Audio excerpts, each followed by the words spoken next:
Ay, kasi gagawin natin, magsasalita tayo, sasabihin ko yung iba, magtatapay ng letter. Sabihin ko yung simulang letter na bunot natin, ay minutap natin. So, let's try it now. Ay, naku, ang paka-enit. Gusto kong kumain ng almusal. Ano kayang almusal ang kakainin ko? Maybe calamansi. Asim nun. Calamansi or kanin. Or watermelon para sa breakfast. Okay, so bibili na ako. Okay. Gusto ko din kumain ng ulam. I mean kanin. Gusto kong pumunta sa Jollibee kasama ang aking mga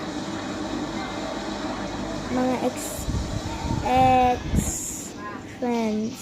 At sana palagi akong Kawawa ka ba? yellow. At sana ay hindi ako sana di ako magkalala sa utak. Sana palagi akong may nakukuhang blessings kay Lord.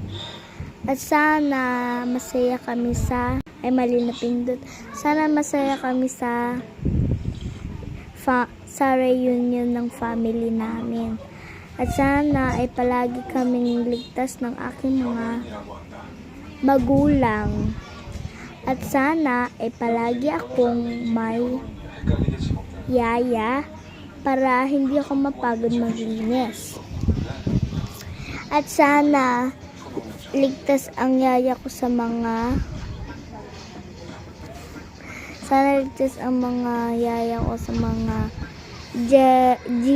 Moon sa labas.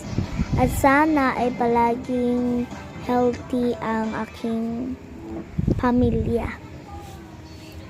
At salamat sa mga saging na hinaharvest namin sa aming farm para may mabenta at may kain. So, yun lang guys. Bye-bye.